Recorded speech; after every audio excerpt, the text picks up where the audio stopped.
I think we found the earth-shattering kaboom.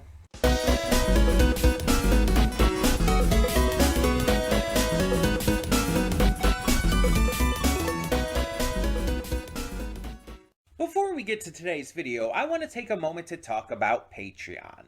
That's right, we are on Patreon now, and we have a bunch of tiers with a bunch of great rewards.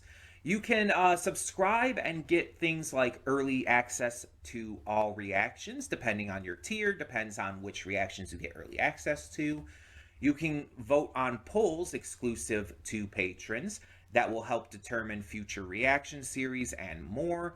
You will get to just have various choices in terms of like getting to choose future reactions I react to, getting to choose first impressions I check out, all kinds of different rewards, and possibly more coming in the future. We're still new at this. We're still figuring things out. It's a process. It's a process. But we have multiple tiers, so whatever you would be able to donate, if you're able and willing to donate, is appreciated. It helps me out, it helps the channel out, it helps us grow. It's going to help just, you know, standardly. It's just something new to check out. Plus, if you like getting the reactions early, that's also a plus. But it is optional. If you're unable to do it, that's completely fine. All reactions will come to YouTube just a little bit later, a week later or so. So, that all being said, thank you as always so much, and let's get on with today's video. And with that being said, hey everyone, welcome to Princess Gay. I'm your host Connie, and today we are here with my blind reaction to The Day the Earth Blew Up, a Looney Tunes movie. So, this is the first of 2 Looney Tunes films saved by Ketchup Entertainment. Warner Brothers has just dropped the fucking ball in the past years when it comes to Looney Tunes.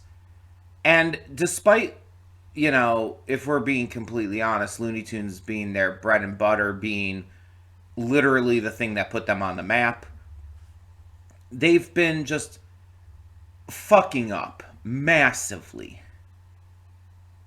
To the point of where it's like, why even, like, bother? Why don't they just sell the rights to Looney Tunes to someone else? If they clearly don't like it enough. They tried to get rid of this movie. Ketchup Entertainment had to save it. And then there's also Coyote versus Acme, which was also saved by Ketchup Entertainment and is coming out, I believe, this year. Both of these movies were so excessively, like, hyped up. And were just dropped like as if they were worthless. And then when this movie did end up coming out, it got rave reviews. It was so well received. Coyote vs. Acme had an entire campaign behind it after it was canceled to get it to get it released and revived. And it succeeded again. People need to let their voices be heard. It's proof that this shit works. Now, before we get any further, I do have to mention this is a donation reward for Venom, so thank you as always, Venom. And I'm excited for this because I grew up with Looney Tunes. I grew up watching just the general animated shorts. I grew up with Space Jam. I grew up with Looney Tunes Back in Action. I grew up with these characters. You have Bugs Bunny, you have Porky Pig, you have the Tasmanian Devil. It's like, this is my childhood. And I loved it. I loved every moment of it. Like, I still say that Looney Tunes are absolutely timeless. Like, people, like, even recontextualize a lot of these skits and jokes for the modern day. People look at Bugs Bunny as like a trans or drag icon because of constantly, you know, dressing up as a woman. People love a lot of these old cartoons to the point where some of them become memes. You know, Big Chungus? It's just, it's crazy how popular Looney Tunes still is in the modern era. New like fans of animation, young kids still know who these characters are. And yes, that's partially because of the older generations teaching them and showing them, like, the animations and stuff. But that also speaks to its longevity. That these kids can still get into it, can still find it fun and enjoyable and hilarious, and really have a good time. And like with all old cartoons, maybe not every single one still works. There's some that are, like, outdated. Maybe not as much as Disney, because, God, Disney has some outdated shit that just does not work and honestly never should have. Some of Disney's old cartoons are kind of fucked. I'll leave it at that. But Looney Tunes is just like, again, for the vast majority of it, just this timeless, funny entertainment with, like, wickedly memorable characters. Every one of these characters are so fun and memorable. In the cold open, I referenced a quote by Marvin the Martian. Where's the earth-shattering kaboom? There's supposed to be an earth-shattering kaboom. When Marvin tries to, cause an explosion. And I think that's like a perfect reference for this film. Now, I haven't seen this, and I haven't seen any trailers. I don't know any context behind anything.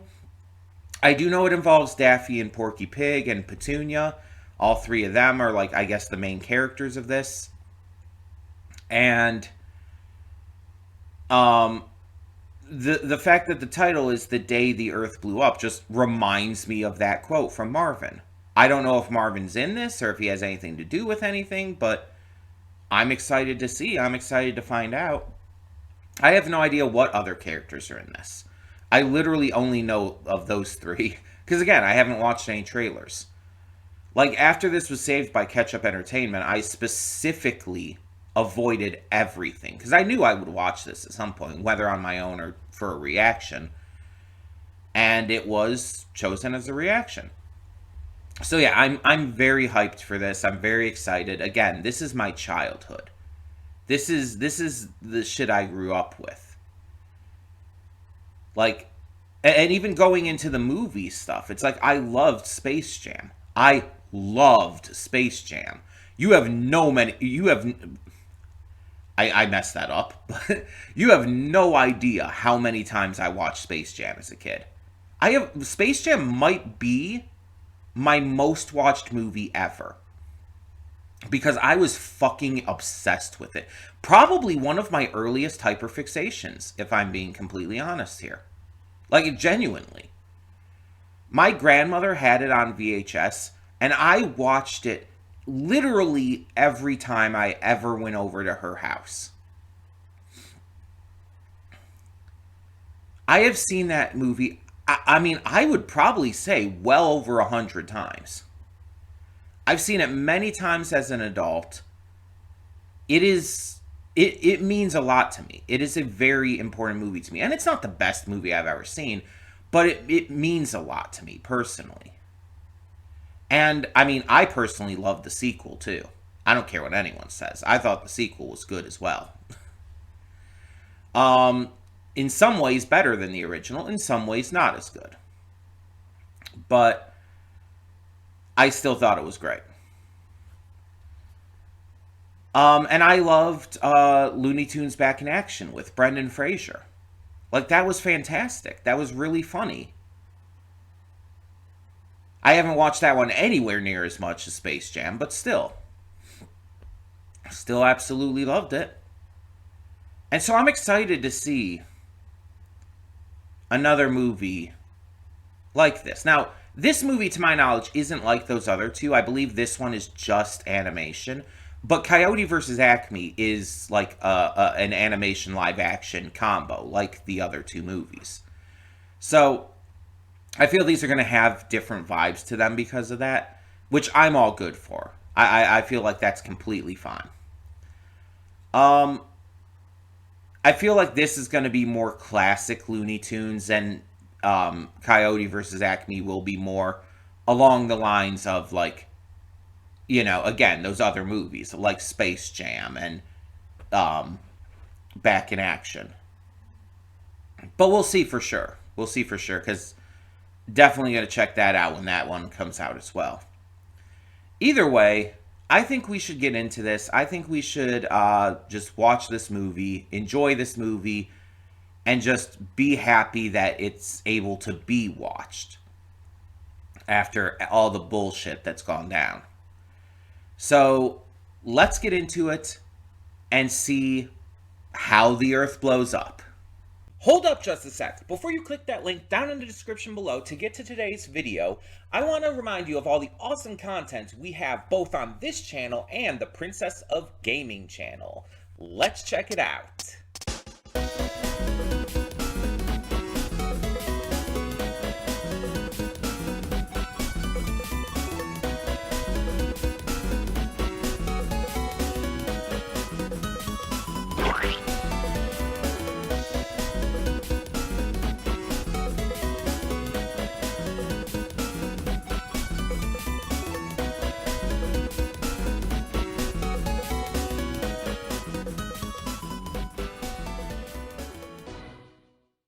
And welcome to the Afterthoughts. We will begin with spoilers in 3, 2, 1, now.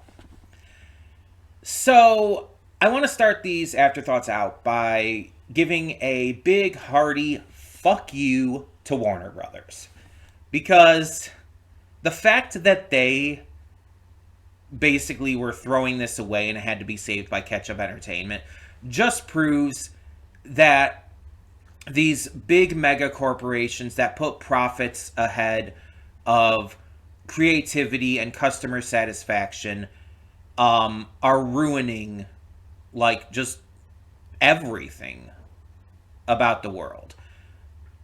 They're such an active like problem, because movies like this, with so many working on it, deserve to be seen. Everyone's hard work deserves to be, like, seen. And we've seen all these cancellations with shows on, like, streaming services and whatnot, especially animated shows. And it's just, it fucking infuriates me, because so much hard work is put to ruin by people who only care about profits. And I understand to a point that it's like, okay, you need to make a profit. You need to, make money. Otherwise, you don't have the money to make more. Profits are important to a degree, but, like, when they're canceling movies and stuff before they even come out, and these other companies have to come in and save them, it's like you're canceling them on this perceived notion that it's not going to do as well as you personally want. And you're a mega corporation that, by the way, you can handle a few movies that don't do as well as you want because you have shit tons of money. If you paid your CEO like 10% of what they already make, it's like they would still be making a shit ton of money, and you would have way more than enough to cover any, like, failed movies. But again, with how successful this movie was, with how well received this movie was, it's like it was just bullshit from the start. It's like, the thing is, you can't super accurately predict what movies are going to bomb and what movies are going to succeed. You can make a prediction, but a lot of times you might be wrong.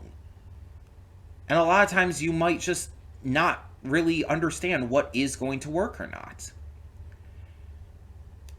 And it's just like, they canceled the Batwoman movie. That was going to have, like, Brendan Fraser as Firefly and everything. And it's like, that movie was probably going to succeed extremely well. Like, again, can't exactly predict that. But considering how huge of a disappointment it was online, considering how many people were so upset by that cancellation, it probably would have done exceptionally well. Like, everybody was so excited for that movie. Everyone was so hyped for it. And it's just like, this goes to show that these companies are so out of touch and are just ruining media, and in some other companies' cases, just other things out there. And it's causing so much, like, problems. Why would anyone trust a company like Warner Brothers or Netflix for their movies or shows or whatever else when they do shit like this? It'd probably be better to self-distribute. It'd be safer, at least. And all of this is obviously to say this movie was phenomenal. Like, this movie was genuinely phenomenal. Not just good, not just great, phenomenal. Like, this is animation at its best. In terms of visual quality, in terms of creativity, in terms of humor, voice acting, the meta humor in it specifically. It's like everything about this was like top tier animated comedy. And what year did this actually... I think this came out last year, right? Let me check to be sure. Because it's better to be safe than sorry. The Earth blew up. No, okay, so this was 2024. Okay. If this had come out last year, I would genuinely say that this movie would be, like, on the level of something like K-pop Demon Hunters. And you know how big that movie got.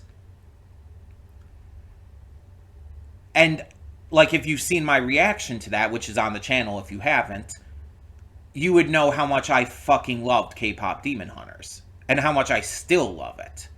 I've seen that so many times. Because I love it so much. I would say this movie is pretty much on that level and deserves just as much praise as that. And that's saying a lot. That is a huge deal. This movie is a very different movie than that, but in terms of just overall quality, it's that good. And like Looney Tunes can often be, it's even surprisingly adult at points.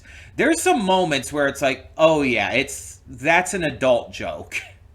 Kids aren't going to be bothered by it and aren't going to, like, even understand a lot of it. But, like, when Petunia first comes in and sits on, you know, the stool at the counter in the diner, and, like, Daffy's, like, talking about, like, oh, you want a piece of that, you want to eat that, well, after it had, like, focused on showing her fat ass and everything. It's like, that is, wow, okay. But then it's like he's talking about the pie, and I saw the sign for the pie, so I knew that's what he was talking about. But it's still, like, we know what the joke is there. It was very much joking about, how Petunia be packing. She is thick. And it was very much making, like, mind you, a little bit of a objectifying joke, if we're being honest.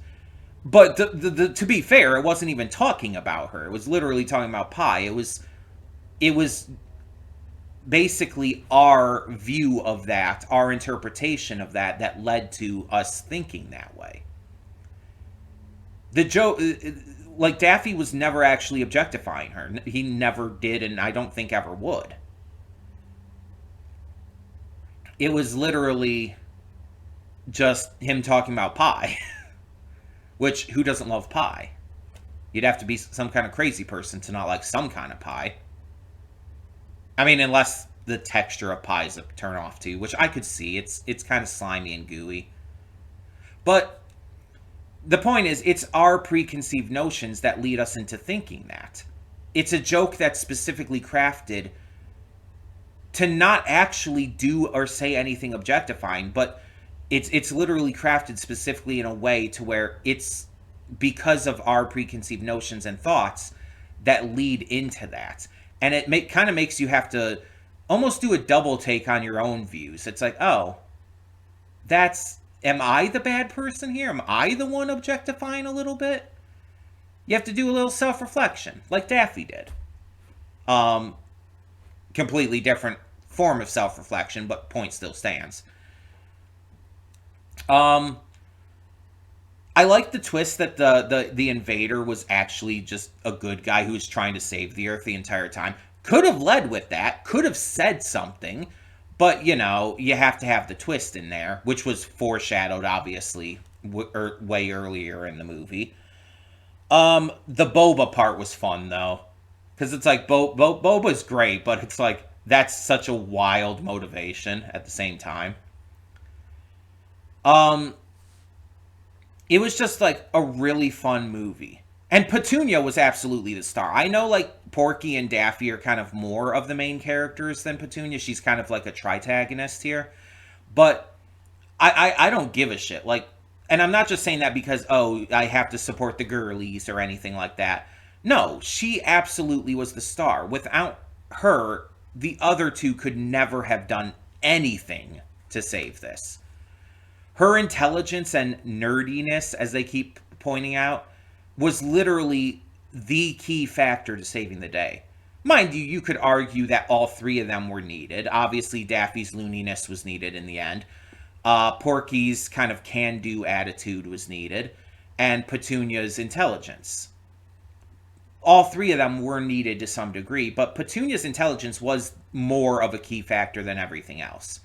I stand by that, and I will continue to stand by that. She was the most important character here, by far. And honestly, just my personal favorite. And again, not just because, I have to support the female characters, and I like the girl characters a lot, but I loved her personality. I loved how cutesy she was. I loved her nerdiness. I love her hatred for the gum, for its natural flavor, and her like being so dedicated to trying to find a better flavor, because the regular flavor in her eyes is so boring and predictable and the same as it's always been, despite being marketed differently, which is absolutely a fucking thing that companies do. Companies will absolutely market something as extra cheesy or super berry or stuff like that, but not actually change the flavor. It's a marketing tactic. It's a lie. It's false advertising, but they'll never get like blamed for it. They'll never get in trouble for it because they tweak one little thing the tiniest amount, and that's enough to technically not count it as false advertising, I guess. But the flavor is pretty much entirely the same. And believe me, gum is definitely a big gum companies are definitely a big example of this. Gum companies do that a lot, where they really don't change much of anything, but they market it differently.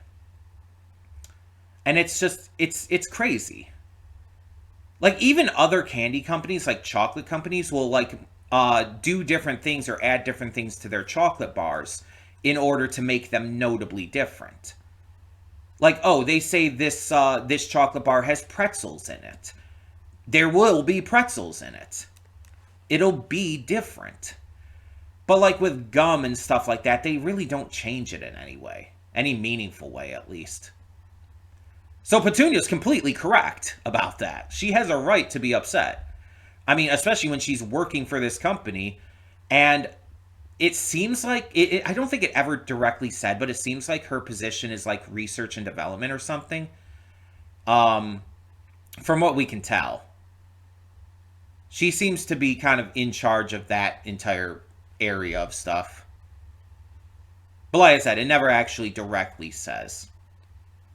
I also like just Farmer Jim having a completely different like art and animation style, and them like going full like jokey with it. Like, even when it shows him walking, it's just moving the PNG of his like perfectly like sculpted form, and it's just like, that's so funny. That's so goddamn funny. That's such a good joke. him having a completely different art style in the first place was already really funny, but then just the way they moved him was so good. And then him being dead in the end was like a surprise. It's like, oh, okay, I guess he died at some point. Okay, just to have this fun Mufasa moment, and for him to tell them that at the back of that family photo there's a deed, or not a deed, a home insurance policy that got them $5 million, which in turn allowed them to build a fucking mansion. That was wild. Mind you, after saving the Earth, they shouldn't have even needed that. They should have been given a free home. It's like they saved the fucking planet. They are literally the heroes of the world. They should be given anything they ever want. Literally, billions of lives were saved by them. So I mean, it's a cartoon. It's got to be silly. There's got to be like some kind of like big success in the end for our heroes. I don't mind it. I'm just saying, like, realistically, they should be given anything they want. Um yeah, I just really enjoyed this. For the plot to be centered around chewing gum and, typical alien invasion kind of thing, it was like really creatively done, really like well realized. And again, just a absolute big fuck you to WB for trying to like write this off or whatever as a tax write up. It's like I'm so glad Catch Up Entertainment was able to save this, and I'm so excited for Coyote versus Acme as well. Because if that's even anywhere near the level of quality of this, it's like we know it's going to be like top tier as well. This was an absolute blast, and I'm so glad that I finally watched it because I probably could have for quite a while, and I just never got around to it. But thank you to Venom for donating for this. And yeah, this like was just amazing. So tell me your thoughts down in the comments below. And for now, I'm Connie and I'm signing off. See y'all next time.